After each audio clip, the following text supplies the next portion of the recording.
Bom dia, Jânio. Bom dia, Mariana. Bom dia a todos. E então... Jânio, vamos começar falando sobre o processo de impeachment da presidente Dilma, né? Ontem o senador Antônio Anastasia, ele deixou rolar agora o processo e o impeachment deve ser encaminhado, né? Qual a expectativa agora, Jânio? A expectativa é de contagem regressiva, Mariana. Ontem teve a apresentação do relatório do senador Antônio Anastasia e ele pede a continuidade do processo. Então vai depender desses próximos 20 dias, a previsão é que seja colocada em votação no Senado, em sessão presidida pelo ministro Lewandowski, até o final desse mês. Mas até o final desse mês, até o início de setembro, não faz tanta diferença assim. A data provável para começar a discussão e votação é dia 25 ou dia 26. Aí vai ter um final de semana. Nesse final de semana, há uma expectativa que, a exemplo do que ocorreu na Câmara dos Deputados, com a votação pela admissibilidade do impeachment e indicando o processo para o Senado, conforme a gente acompanhou, foi realizada uma sessão no domingo. A gente se lembra, né? Um domingo, a tarde toda, entrando pela noite, aquela sessão que foi aprovado em que foi aprovado o impeachment da presidente Dilma na Câmara dos Deputados. E isso pode ocorrer também no Senado, convocando-se uma reunião para o sábado ou para o domingo, mas 3 dias, 5 dias, não é tanto tempo assim, porque essa votação ela vai ser definitiva. Se 54 senadores votarem pelo impeachment, pela cassação, o presidente interino, Michel Temer, continua na presidência e a presidente Dilma se afasta, é afastada definitivamente. Se não tiver esses 54 votos, ela reassume o governo.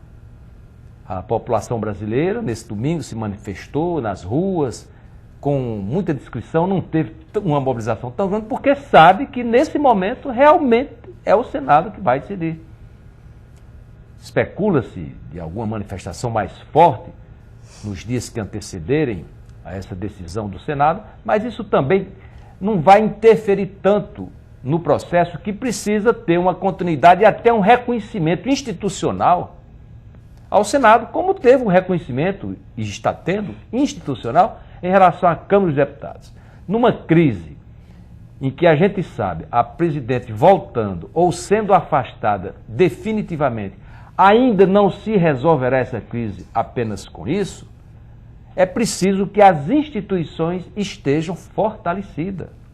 O Supremo Tribunal Federal fortalecido, a Câmara dos Deputados, o Senado, e a gente vê crises também nessas instituições, com ministros decidindo cada vez mais de uma forma individualizada, monocraticamente, como se diz, e se recorrendo cada vez menos ao pleno, uns até se manifestando fora dos autos, dando declarações e com decisões paradoxais, contraditórias, conflitando algumas delas, até com decisões do pleno recentes, a Câmara dos Deputados, também com um processo que deve resultar na cassação do até então presidente, naquela votação que admitiu o impeachment da presidente, deputado Eduardo Cunha, pode ser cassado também até o final desse mês, e no Senado, presidido pelo senador Renan Calheiros, que também está com algumas dificuldades. Então, é muito importante a gente acompanhar isso, os meios de comunicação divulgarem tudo para que a opinião pública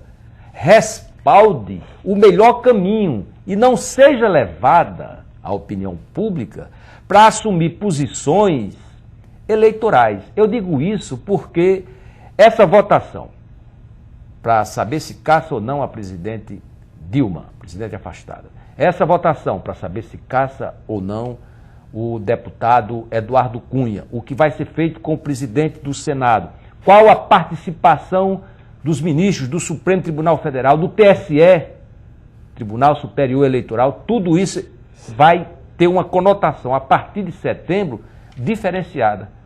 Porque a campanha eleitoral começa também no rádio e na televisão no dia 25 desse mês. Aí a gente sabe que quando começa uma campanha eleitoral, a primeira vítima é a verdade.